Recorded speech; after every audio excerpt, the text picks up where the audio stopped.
सकता हूँ। नमस्कार दोस्तों, मेरा नाम गौरव है और मैं आपका स्वागत करता हूँ अपने YouTube चैनल हॉरर स्टोरी पर। दोस्तों, क्या आपने कभी ऐसा महसूस किया है कि कोई आपको घूर रहा है, लेकिन जब मुड़कर देखते हैं तो वहां कोई नहीं होता? अगर हाँ, तो ये कहानी आपको और ज्यादा डराने वाली है। तो चलिए दोस्तों, बिना समय गवाए कहानी शुरू करते हैं। अदिति ने आखिरी भारी कार्टन को लिविंग रूम के कोने में धकेला और अपनी कमर सीधी करते हुए एक गहरी सांस ली। धूल और पसीने की एक महीन परत उसकी त्वचा पर जम गई थी। आखिरकार वह यहाँ थी, शहर के अनवरत शोर और भीड़ भाड़ से दूर, एक नई शुरुआत की उम्मीद में। उसका नया अपार्टमेंट एलिगेंट हाइट्स नामक एक आधुनिक 8 मंजिला इमारत के छठे तल पर स्थित था। इमारत अभी हाल ही में बनकर तैयार हुई थी और ऑनलाइन विज्ञापन में इसे शांत और एकांत प्रिय जीवन शैली के लिए आदर्श बताया गया था। अदिति, जो हमेशा से ही लोगों की चहल पहल से दूर अपनी ही दुनिया में खोई रहना पसंद करती थी, इस वादे से बहुत आकर्षित हुई थी। उसे उम्मीद थी कि यहाँ उसे वह शांति मिलेगी जिसकी वह बरसों से तलाश में थी, एक ऐसी जगह जहां वह अपनी वेब डेवलपमेंट के काम पर बिना किसी व्यवधान के ध्यान केंद्रित कर सके। अपार्टमेंट अंदर से बिल्कुल वैसा ही था जैसा उसने वर्चुअल टूर में देखा था। दीवारों पर हल्का, लगभग सफेद रंग का पेंट था जो सूरज की रोशनी को खूबसूरती से परावर्तित कर रहा था। बड़े बड़े फर्श से छत तक फैले खिड़की थे जिनसे बाहर दूर तक फैली हरियाली का मनोरम दृश्य दिखाई देता था। उसने खिड़की से बाहर झांका। नीचे सुव्यवस्थित पार्किंग स्थल लगभग खाली था, जहां इक्का दुक्का गाड़ियां ही खड़ी थी। दूर कुछ ऊंचे पेड़ हवा के एक हल्के झोंके से धीरे धीरे हिल रहे थे, उनकी पत्तियां आपस में सरसरा रही थी। आसपास कोई और रिहायशी इमारत नहीं थी, सिर्फ प्रकृति का शांत विस्तार। ये बिल्कुल वैसा ही था जैसा उसने कल्पना की थी। फिर भी एक अजीब सी दबी हुई आशंका उसके मन के किसी कोने में एक ठंडी लहर की तरह मंडरा रही थी। जब वो फ्लैट देखने आई थी तो प्रॉपर्टी एजेंट ने उसे बताया था कि इमारत में अभी कुछ ही परिवार रहने आए हैं। अभी सब कुछ नया है, धीरे धीरे लोग शिफ्ट हो रहे हैं, उसने मुस्कुराते हुए कहा था। लेकिन लिफ्ट में चढ़ते और उतरते वक्त अदिति ने कभी किसी और निवासी को नहीं देखा था। छठी मंजिल का गलियारा, जहां उसका अपार्टमेंट था, हमेशा सुनसान और खामोश रहता था, जैसे किसी ने उस पर सदियों से कदम ही न रखा हो। दीवारों से एक नई पेंट की हल्की गंध आ रही थी, लेकिन उसके साथ ही एक अजीब सी बासी हवा की भी हल्की सी अनुभूति थी, जैसे यह इमारत लंबे समय से खाली खड़ी हो। ये शांति थोड़ी असहज करने वाली थी, एक ऐसी शांति जिसमें किसी अनहोनी की अस्पष्ट आशंका छिपी हो। उसने कार्टन खोलना शुरू कर दिया, एक एक करके अपनी निजी चीजें निकालना और उन्हें करीने से व्यवस्थित करना शुरू कर दिया। किताबों को उसने अपने पसंदीदा लकड़ी के शेल्फ पर सजाया, तस्वीरों को लिविंग रूम की दीवार पर एक खास क्रम में टांगा और धीरे धीरे अपार्टमेंट में उसकी अपनी पहचान झलकने लगी। उसके पसंदीदा आरामदायक कंबल को सोफे पर रखा गया और किचन के काउंटर पर उसकी पुरानी कॉफी मशीन ने अपनी जगह बना ली। शाम ढलने लगी और कमरे में सूरज की नारंगी रंग की रोशनी फैल गई, जिससे सब कुछ एक गर्म और आरामदायक आभा में लिपट गया। अदिति ने खिड़की के पास अपनी पसंदीदा आर्मचेयर खींची और एक गर्म कप अदरक वाली चाय बनाई। रात गहरा गई। अपार्टमेंट में पूरी तरह से खामोशी छा गई थी। शहर के दूर के शोरगुल की दबी हुई आवाजें भी यहां तक नहीं पहुंच रही थी। बाहर हवा में पत्तों की हल्की सरसराहट के अलावा और कोई आवाज नहीं थी। अदिति को यह शांति पहले अच्छी लगी, एक ऐसा सुकून जो उसे अपने पुराने भीड़भाड़ वाले अपार्टमेंट में कभी नहीं मिला था। लेकिन धीरे धीरे ये शांति उसे भारी लगने लगी, जैसे उस पर कोई अदृश्य बोझ डाल रही हो। ऐसा लग रहा था जैसे पूरी दुनिया सो गई हो और वह अकेली जाग रही हो, एक खाली कैनवास की तरह जिस पर कुछ भी चित्रित किया जा सकता है। तभी उस गहरी खामोशी को चीरती हुई एक बहुत धीमी आवाज आई। यह इतनी धीमी थी कि अदिति को पहले लगा कि शायद वो उसकी कल्पना है या उसके कानों में बज रही कोई पुरानी ध्वनि। एक हल्की सी फुसफुसाहट, जैसे कोई बहुत दूर से कुछ कह रहा हो या जैसे हवा किसी बंद दरवाजे की दरार से धीरे से गुजर रही हो। उसने अपनी चाय का प्याला नीचे रखा और ध्यान से सुना, अपनी सांस रोकर। कमरा बिल्कुल शांत था, बाहर हवा भी थम गई थी। शायद वह सच में उसकी कल्पना थी या फिर नीचे के खाली अपार्टमेंट से आने वाली कोई गूंज। उसने हल्के से कंधे उचकाए और अपनी चाय का आखिरी घूंट भरा। दिन भर की थकान के कारण उसकी आंखें भारी हो रही थी। उसने लिविंग रूम की लाइटें बंद की और अपने बेडरूम की ओर चली गई। बिस्तर पर लेटकर उसने कमरे की मंद रोशनी भी बुझा दी। कमरा पूरी तरह से अंधेरे में डूब गया, लेकिन वो फुसफुसाहट अभी भी उसके कानों में कहीं गूंज रही थी, बहुत धीमी, लगभग न सुनाई देने वाली, लेकिन फिर भी मौजूद। उसे ऐसा लग रहा था जैसे कोई उसके ठीक बगल में खड़ा होकर धीरे धीरे कुछ कह रहा हो, लेकिन शब्द समझ में नहीं आ रहे थे। उसने अपनी आंखें कसकर बंद कर ली और खुद को समझाने की कोशिश की कि यह सिर्फ नई जगह की वजह से होने वाली अजीब आवाजें हैं या शायद उसकी अपनी थकान भरी कल्पना। लेकिन उसके मन में एक छोटा सा डर का बीज अंकुरित हो चुका था, एक अनजानी आशंका जो उसे रात भर बेचैन करती रही, उसे बार बार नींद से जगाती रही, और हर बार वो उस धीमी अस्पष्ट फुसफुसाहट को सुनने की कोशिश करती रही जो अंधेरे में उसके चारों ओर तैर रही थी। अगले दिन अदिति की नींद देर से खुली, और जब वो उठी तो उसके मन में रात की धुंधली फुसफुसाहटों की एक हल्की सी प्रतिध्वनि अभी भी मौजूद थी। सूरज की किरणें खिड़की से छनकर कमरे में आ रही थी, जिससे सब कुछ शांत और सामान्य लग रहा था। उसने खुद को समझाया कि वो शायद बहुत थक गई थी और उसकी कल्पना ने ही उसे परेशान किया होगा। नई जगह पर आने के बाद अक्सर ऐसा होता है। उसने उठकर खिड़की खोली और ताजी हवा अंदर आने दी। नीचे पार्किंग में एक दो और गाड़ियां खड़ी दिखाई दी, जो इस बात का संकेत था कि शायद कुछ और निवासी भी बिल्डिंग में मौजूद हैं, भले ही उसने उन्हें अभी तक न देखा हो। उसने नाश्ता बनाया और बालकनी में बैठकर धूप का आनंद लिया। सुबह की शांति ने रात की बेचैनी को कुछ हद तक कम कर दिया था। दिन भर अदिति अपने सामान को व्यवस्थित करने में व्यस्त रही। उसने लिविंग रूम में एक आरामदायक कोना बनाया, अपने बेडरूम को सजाया और किचन के बर्तनों को उनकी जगह पर रखा। शाम होने लगी और अपार्टमेंट धीरे धीरे उसकी अपनी जगह जैसा लगने लगा। तभी जब वो लिविंग रूम में अपनी लैपटॉप पर काम कर रही थी, उसकी नजर दरवाजे पर पड़ी। उसे याद आया कि उसने सुबह दरवाजा पूरी तरह से बंद किया था, लेकिन अब वो हल्का सा खुला हुआ दिख रहा था, मुश्किल से 1 इंच। उसने सोचा कि शायद हवा के झोंके से ऐसा हुआ होगा, हालांकि खिड़कियां तो बंद थी। उसने उठकर दरवाजा बंद कर दिया और उसे कुंडी लगा दी। कुछ देर बाद जब वह किचन में पानी पीने गई, तो उसे ऐसा लगा जैसे उसने लिविंग रूम में किसी चीज के गिरने की हल्की सी आवाज सुनी हो। वो तुरंत वापस गई, लेकिन सब कुछ अपनी जगह पर था। किताबें शेल्फ पर थी, तस्वीरें दीवार पर टंगी थीं, और सोफे पर रखा कुशन भी अपनी जगह पर था। उसने चारों ओर देखा, लेकिन उसे कुछ भी असामान्य नहीं दिखा। शायद ऊपर वाले फ्लैट से आवाज आई होगी, उसने खुद को समझाया। हालांकि उसे याद नहीं आ रहा था कि उसने दिन में कोई और आवाज सुनी हो। फुसफुसाहटें उस शाम फिर से शुरू हुई। इस बार वे दिन की रोशनी में थी, हालांकि बहुत धीमी और अस्पष्ट थी। अदिति अपने बेडरूम में बैठी एक किताब पढ़ रही थी, जब उसे ऐसा लगा जैसे कोई उसके कमरे के बाहर धीरे धीरे कुछ कह रहा हो। उसने किताब नीचे रखी और ध्यान से सुना। खामोशी। उसने फिर से पढ़ना शुरू किया, और फिर वह आवाज आई, एक धीमी, दबी हुई फुसफुसाहट, जैसे कई आवाजें एक साथ मिलकर कुछ कह रही हों, लेकिन शब्द समझ में नहीं आ रहे थे। इस बार उसे यह अपनी कल्पना नहीं लगी। वो उठकर दरवाजे तक गई और कान लगाकर सुना, लेकिन बाहर गलियारा बिल्कुल शांत था। उस रात जब वो सोने के लिए लेटी, तो फुसफुसाहटें और तेज हो गईं। वे उसके चारों ओर से आ रही थी, दीवारों से, छत से, जैसे पूरा अपार्टमेंट उन दबी हुई आवाजों से भरा हो। उसे ऐसा लगने लगा जैसे कोई उसके कमरे के अंदर ही फुसफुसा रहा हो, ठीक उसके कान के पास। वो डर के मारे सिकुड़ गई और अपनी चादर को कसकर पकड़ लिया। तभी उसे एक और अजीब अनुभव हुआ। कमरे में अचानक ठंडक महसूस हुई, जैसे किसी ने खिड़की खोल दी हो। हालांकि खिड़की पूरी तरह से बंद थी। अदिति के रोंगटे खड़े हो गए। उसने चारों ओर देखने की कोशिश की, लेकिन अंधेरे में उसे कुछ दिखाई नहीं दिया। ठंडक कुछ देर तक रही और फिर धीरे धीरे गायब हो गई, लेकिन उस अनुभूति ने उसे और भी बेचैन कर दिया। उस रात अदिति को ठीक से नींद नहीं आई। वो हर छोटी आवाज पर चौंकती रही और लगातार उस धीमी, अस्पष्ट फुसफुसाहट को सुनने की कोशिश करती रही जो उसके चारों ओर मंडरा रही थी। सुबह तक उसकी आंखें सूज गई थी और उसके मन में एक गहरा डर समा गया था। अब वो उन आवाजों को अपनी कल्पना कहकर नहीं टाल सकती थी। उसके अपार्टमेंट में कुछ अजीब हो रहा था, और उसे ये समझने की जरूरत थी कि वह क्या था। एक अनजानी आशंका उसके दिल में घर करती जा रही थी, और उसे लग रहा था कि उसकी यह नई शुरुआत शायद उतनी शांत और एकांत प्रिय नहीं होने वाली जितनी उसने उम्मीद की थी। अदिति अगली सुबह एक भारी सिर और धड़कते हुए दिल के साथ उठी। रात भर उसे थोड़ी थोड़ी देर में नींद आती रही, हर बार उन दबी हुई फुसफुसाहटों से टूटती हुई। सुबह की रोशनी भी उसके मन से उस चिपचिपी डर को पूरी तरह से नहीं हटा पाई। वो जानती थी कि पिछली रात उसने जो कुछ भी सुना और महसूस किया था, वो उसकी कल्पना नहीं थी। कुछ तो गड़बड़ थी, और वो गड़बड़ उसके ही अपार्टमेंट के अंदर मौजूद थी। दिन चढ़ने के साथ अजीब घटनाएं और तेज होने लगी। जब वो किचन में कॉफी बना रही थी, तो उसने काउंटर पर रखा एक छोटा सा चीनी का कटोरा बिना किसी कारण के अचानक से थोड़ा सा खिसकते हुए देखा। उसने तुरंत चारों ओर देखा, लेकिन कमरे में कोई नहीं था, और कोई खिड़की भी खुली नहीं थी जिससे हवा का झोंका आ सके।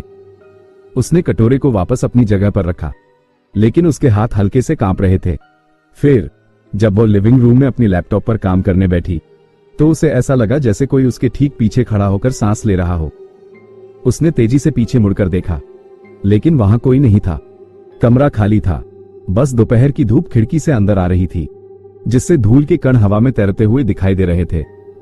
उसने खुद को समझाने की कोशिश की कि शायद वो बहुत तनाव में है और उसे मतिभ्रम हो रहा है, लेकिन फुसफुसाहटें वे अब और भी स्पष्ट होने लगी थी। पहले वे सिर्फ दबी हुई अस्पष्ट ध्वनियां थी, लेकिन अब अदिति को लगने लगा था कि वह उनमें कुछ शब्द सुन सकती है। वे शब्द हमेशा नकारात्मक और धमकी भरे होते थे।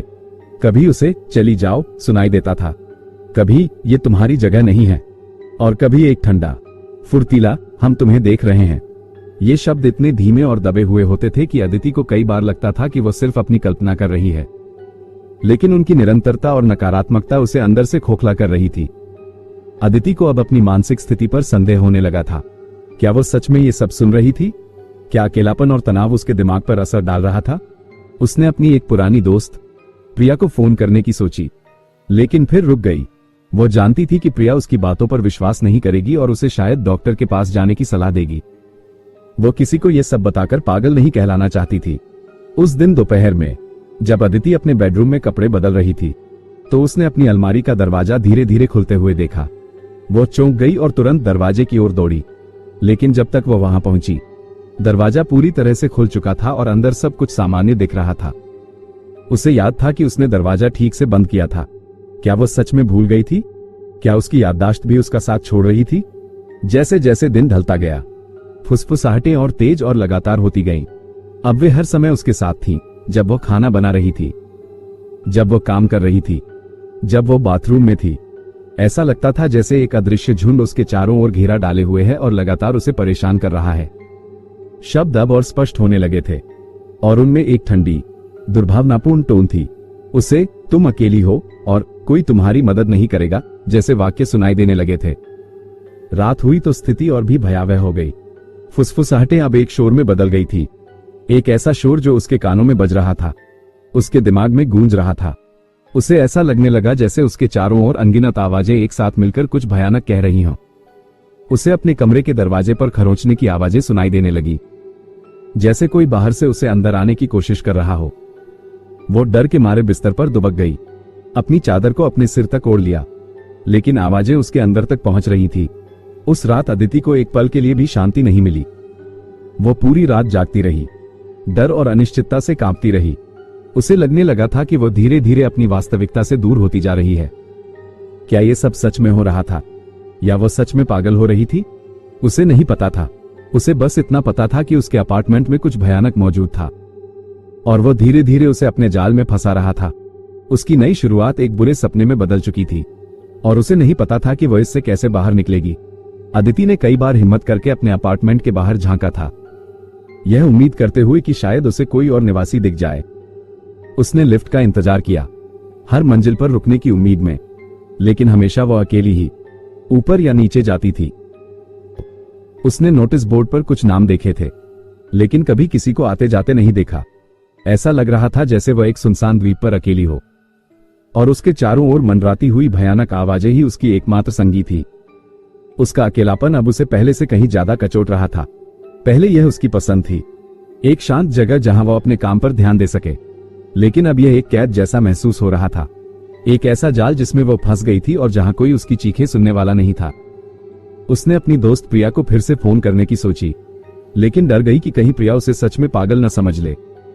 वो किसी को अपनी इस भयानक सच्चाई पर विश्वास दिला पाएगी, इसमें उसे संदेह था। दिन बीतते गए और अजीब घटनाएं बढ़ती ही गईं। फुसफुसाहटें अब इतनी तेज हो गई थी कि अदिति को दिन में भी काम करने में मुश्किल हो रही थी। वे उसके कानों में लगातार बजती रहती थी, कभी धीमी और दबी हुई, तो कभी अचानक से तेज और कर्कश। अब उसे सिर्फ अस्पष्ट शब्द ही नहीं, बल्कि सीधे सीधे उसे संबोधित करते हुए वाक्य भी सुनाई देते थे। तुम यहां नहीं रह सकती, ये हमारी जगह है, जल्द ही हम तुम्हें ले जाएंगे। ये भयानक बातें उसके दिमाग में गूंजती रहती थी, उसे हर पल डराती और कमजोर करती थी। उसके अपार्टमेंट में ठंडक हमेशा बनी रहती थी, भले ही बाहर मौसम कितना भी गर्म क्यों न हो। उसे अक्सर अपने शरीर पर ठंडी हवा के झोंके महसूस होते थे, जैसे कोई अदृश्य हाथ उसके पास से गुजर रहा हो। रात में तो ये ठंडक और भी बढ़ जाती थी, हड्डियों को जमा देने वाली, असहनीय। उसे कई बार एक अजीब सी सड़ी हुई गंध भी आती थी, जो अचानक से प्रकट होती और फिर गायब हो जाती थी, जिससे उसका पेट मरोड़ने लगता था। अदिति को लगातार ऐसा लगता था जैसे कोई उसे देख रहा हो।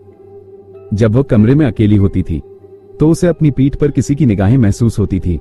परछाइयां उसे अजीब तरह से हिलती हुई लगती थी और कभी कभी उसे ऐसा लगता था जैसे खिड़की के शीशे में उसकी अपनी परछाई उसे घूर रही हो। उसने सभी पर्दे बंद कर दिए थे, लेकिन फिर भी वो उस अदृश्य निगाह से बच नहीं पा रही थी। डर अब उसके शरीर पर हावी हो रहा था। वो लगातार कांपती रहती थी, उसकी सांसें अक्सर उखड़ जाती थी और रात में उसे भयानक सपने आते थे जिनमें वह अंधेरे गलियारों में भाग रही होती थी और अनगिनत फुसफुसाहटें उसका पीछा कर रही होती थी। उसकी भूख मर गई थी और उसका वजन धीरे धीरे कम हो रहा था। एक शाम जब वह किचन में पानी पी रही थी तो अचानक से उसके हाथ से गिलास छूट गया और फर्श पर टूटकर बिखर गया। वो इतनी डर गई थी कि उसका पूरा शरीर सुन्न पड़ गया था। उसे ऐसा लगा था जैसे किसी ने उसके हाथ को धक्का दिया हो। हालांकि कमरे में वह अकेली थी। टूटे हुए कांच के टुकड़े उसे ऐसे लग रहे थे जैसे किसी खतरे का संकेत हो। उस रात अदिति को एक और भयानक अनुभव हुआ। वह बिस्तर पर लेटी हुई थी, अपनी चादर को कसकर पकड़े हुए, जब उसने अपने कमरे के दरवाजे को धीरे धीरे खुलते हुए सुना। दरवाजा अंदर से बंद था और उसे याद था कि उसने कुंडी भी लगाई थी।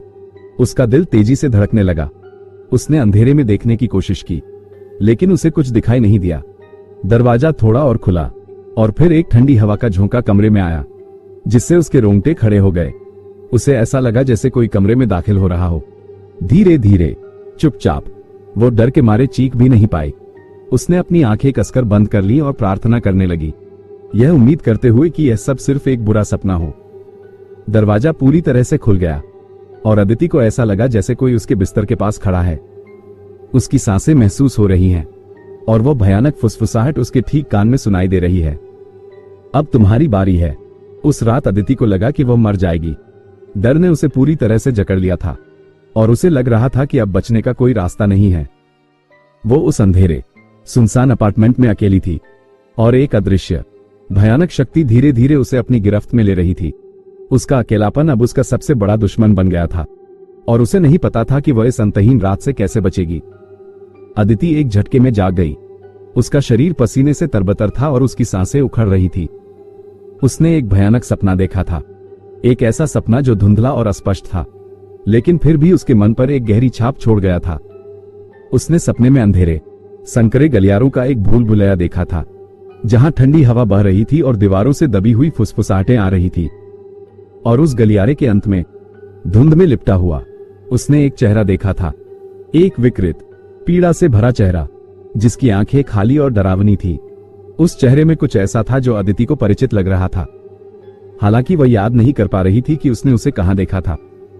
वो बेचैनी से बिस्तर पर उठ बैठी और कमरे की मंद रोशनी में चारों ओर देखने लगी। उसका दिल अभी भी तेजी से धड़क रहा था और सपने का डर उसके अंदर गहराई तक समाया हुआ था।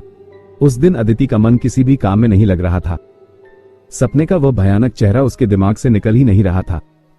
उसे लग रहा था जैसे वह कोई भूली हुई याददाश्त का टुकड़ा हो, एक ऐसा रहस्य जिसका उसे पता लगाना जरूरी है। उसने अपने अपार्टमेंट में चारों ओर देखना शुरू कर दिया। शायद उसे कोई ऐसी चीज मिल जाए जो उसे सपने के बारे में कुछ याद दिला सके। उसने अपने सामान के कार्टन को फिर से खंगालना शुरू कर दिया। उन चीजों को भी देखा जिन्हें उसने पहले अनदेखा कर दिया था। लिविंग रूम के एक कोने में, किताबों के नीचे, उसे एक पुराना, मुड़ा तुड़ा ब्रोशर मिला।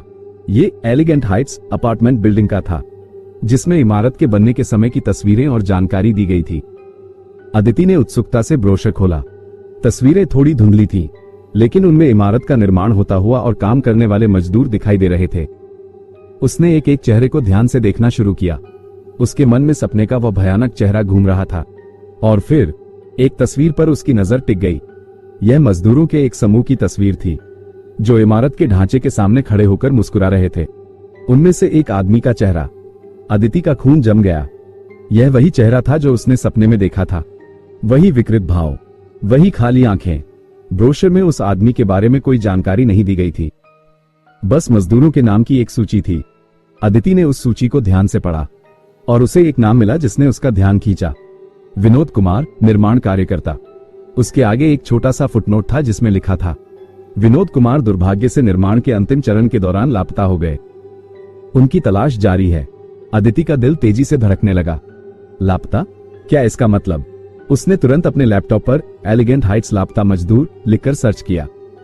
कुछ ही मिनटों में उसे कई स्थानीय समाचार लेख और ऑनलाइन मंचों पर चर्चाएं मिल गईं। वे सभी विनोद कुमार नामक एक मजदूर के बारे में थे जो इमारत के निर्माण के दौरान रहस्यमय परिस्थितियों में गायब हो गया था।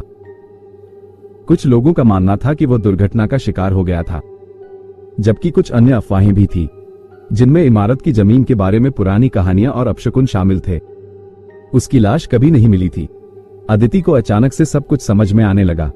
वो फुसफुसाहटें, वो ठंडी हवा, वो लगातार महसूस होने वाली उपस्थिति, ये सब उस लापता मजदूर से जुड़ा हुआ था। विनोद कुमार की आत्मा इस बिल्डिंग में फंसी हुई थी और किसी कारण से वह अदिति को परेशान कर रहा था। सपने में उसने जो भयानक चेहरा देखा था, वो शायद उसकी मृत्यु के समय की पीड़ा को दर्शा रहा था। लेकिन क्यों? वह अदिति से क्या चाहता था? वो उसे क्यों डरा रहा था? इन सवालों ने अदिति के मन में डर की एक नई लहर पैदा कर दी। अब ये सिर्फ एक अस्पष्ट डर नहीं था, बल्कि एक पहचाना हुआ भयानक खतरा था। उसे पता चल गया था कि उसके अपार्टमेंट में जो कुछ भी हो रहा है, वो किसी जीवित इंसान की शरारत नहीं है। यह एक फंसी हुई आत्मा थी, एक दुखी और शायद क्रोधित आत्मा, और वो उसके साथ किसी तरह का संपर्क स्थापित करने की कोशिश कर रही थी। ये रहस्य उद्घाटन अदिति के लिए और भी ज्यादा डरावना था, क्योंकि अब उसे पता चल गया था कि वो किस तरह के खतरे का सामना कर रही है। लेकिन वह यह नहीं जानती थी कि उस खतरे से कैसे निपटा जाए। रात होने वाली थी और अदिति को पहले से कहीं ज्यादा डर लग रहा था, ये जानते हुए कि अंधेरे में वो उस लापता मजदूर की भयानक उपस्थिति का सामना करेगी, जिसका रहस्य अब उसके सामने खुल चुका था। अदिति कमरे में पत्थर की तरह जमी बैठी रही, विनोद कुमार की धुंधली तस्वीर को घूरती हुई। अब सब कुछ समझ में आ रहा था। वो लगातार ठंडक, वो हमेशा बनी रहने वाली बेचैनी, और वो भयानक फुसफुसाहट जो उसे हर पल डराती थी, ये सब उस गुमनाम मजदूर की फंसी हुई आत्मा थी, जो इस इमारत में किसी भयानक कारण से कैद थी। और अब वो जानती थी कि वो अकेली नहीं है। वो कभी भी अकेली नहीं थी। उस रात विनोद कुमार की उपस्थिति पहले से कहीं ज्यादा शक्तिशाली महसूस हुई। फुसफुसाहटें अब एक कर्कश शोर में बदल गई थी, उसके कानों में चीखती हुई, उसके दिमाग में गूंजती हुई। उसे स्पष्ट रूप से उसके नाम की पुकार सुनाई दे रही थी, एक पीड़ा भरी आवाज जो उसके रोंगटे खड़े कर रही थी। कमरे में ठंडक इतनी बढ़ गई थी कि उसके दांत आपस में बजने लगे और उसे अपनी सांसों को महसूस करना भी मुश्किल हो रहा था। अचानक लिविंग रूम में एक जोरदार धमाका हुआ। अदिति डर के मारे उछल पड़ी और कमरे से बाहर भागी। लिविंग रूम में सब कुछ अपनी जगह पर था, सिवाय एक तस्वीर के जो दीवार से गिरकर फर्श पर टूट गई थी। यह उसकी और उसके माता पिता की बचपन की तस्वीर थी। कांच के टुकड़े बिखरे हुए थे और फ्रेम टेढ़ा हो गया था। अदिति को ऐसा लगा जैसे यह कोई चेतावनी हो, एक संकेत कि उसे यहां से चले जाना चाहिए। उसने अपना बैग पैक करने की कोशिश की। उसके हाथ बुरी तरह से कांप रहे थे, लेकिन जैसे ही वो दरवाजे की ओर बढ़ी, दरवाजा अपने आप जोर से बंद हो गया, जैसे किसी ने उसे अंदर खींच लिया हो। वो हैंडल घुमाने की कोशिश करती रही, लेकिन दरवाजा जाम हो गया था, जैसे किसी अदृश्य शक्ति ने उसे बंद कर दिया हो। वह चिल्लाई, मदद के लिए गुहार लगाई, लेकिन उसे पता था कि कोई उसकी आवाज नहीं सुनेगा। वो इस सुनसान इमारत में अकेली थी, फंसी हुई, और उस भयानक आत्मा के रहमोकरम पर थी। रात और गहरी होती गई और विनोद कुमार की उपस्थिति और भी भयावह होती गई। फुसफुसाहटें अब उसके दिमाग में सीधे प्रवेश कर रही थी, उसे भयानक बातें कह रही थी, उसकी सबसे गहरी डर और असुरक्षाओं का फायदा उठा रही थी। उसे ऐसा लगने लगा जैसे उसकी अपनी पहचान मिटती जा रही है, उसकी जगह उस दुखी आत्मा की नकारात्मकता भरती जा रही है। उसे अपने कमरे में किसी के धीरे धीरे चलने की आवाजें सुनाई देने लगी, भारी घसीटते हुए कदम जो धीरे धीरे उसके दरवाजे की ओर बढ़ रहे थे। वो बिस्तर पर सिकुड़ गई, अपनी चादर को अपने चेहरे तक ओढ़ लिया, लेकिन वो जानती थी कि छिपने से कोई फायदा नहीं है। वो उसे महसूस कर सकती थी, उस ठंडी भयानक उपस्थिति को जो धीरे धीरे उसके करीब आ रही थी। दरवाजा धीरे धीरे खुला और अदिति ने अपनी आंखें कसकर बंद कर ली। चीखने की हिम्मत भी नहीं जुटा पाई। उसे एक ठंडी हवा का झोंका महसूस हुआ और फिर एक स्पर्श, एक बर्फीला, हड्डी चुभता स्पर्श उसके गाल पर महसूस हुआ। वह कांपने लगी, उसका पूरा शरीर लकवाग्रस्त हो गया था। फुसफुसाहटें अब उसके ठीक कान में थी, इतनी तेज और भयानक कि उसे लगा कि उसके कान फट जाएंगे। उसके बाद क्या हुआ अदिति को ठीक से याद नहीं। शायद वह बेहोश हो गई थी, या शायद उसके दिमाग ने उस भयानक पल को धुंधला कर दिया था। अगली सुबह जब सूरज की हल्की किरणें खिड़की से अंदर आईं, तो वह अपने बिस्तर पर पड़ी हुई थी, पूरी तरह से थकी हुई और सुन्ना। अपार्टमेंट शांत था, फुसफुसाहटें गायब थीं, लेकिन कुछ बदल गया था। उसकी आंखों में एक खालीपन था, एक ऐसी उदासी जो कभी दूर नहीं होगी। अदिति कभी उस अपार्टमेंट से नहीं जा पाई। कुछ दिनों बाद बिल्डिंग के प्रबंधक ने पुलिस को फोन किया क्योंकि उन्होंने उसे कई दिनों से नहीं देखा था और उसका मेल दरवाजे पर जमा हो रहा था। जब पुलिस उसके अपार्टमेंट में घुसी तो उन्हें वह लिविंग रूम के कोने में बैठी हुई मिली, अपनी बचपन की टूटी हुई तस्वीर को पकड़े हुए। उसकी आंखें खाली और स्थिर थी। वो किसी से बात नहीं कर रही थी, नहीं उसने किसी भी सवाल का जवाब दिया। एलिगेंट हाइट्स के कुछ अन्य निवासी जो धीरे धीरे बिल्डिंग में शिफ्ट हो रहे थे और जिन्होंने कभी कभार उसे देखा था, हमेशा उस महिला के बारे में फुसफुसाते रहे जो छठे तल पर रहती थी, जो हमेशा खिड़की से बाहर घूरती रहती थी, कभी मुस्कुराती नहीं थी और कभी किसी से बात नहीं करती थी। कुछ लोगों का कहना था कि वह अकेलेपन से पागल हो गई थी, लेकिन शायद कुछ और लोग जिन्होंने रात में उस इमारत के आसपास अजीब आवाजें सुनी थी, उन्हें पता था कि असली कहानी कहीं और छिपी हुई थी। एक अंतहीन रात का डर, एक फंसी हुई आत्मा की भयानक फुसफुसाहटें और एक महिला जो कभी भी उस अंधेरे से बच नहीं पाई। तो दोस्तों, ये थी आज की कहानी। मुझे उम्मीद है कि इस कहानी ने आपको डर, रहस्य और अदृश्य शक्तियों की उस दुनिया में ले जाया जिसे कभी हम नहीं समझ पाए। अगर आपको यह वीडियो पसंद आया हो तो कृपया लाइक करें और हमारे YouTube चैनल को सब्सक्राइब करना न भूलें। मुझे नीचे कमेंट्स में बताएं कि इस कहानी में आपको क्या सबसे डरावना लगा। हम अगले वीडियो में फिर से एक नई कहानी लेकर आएंगे। तब तक के लिए नमस्कार।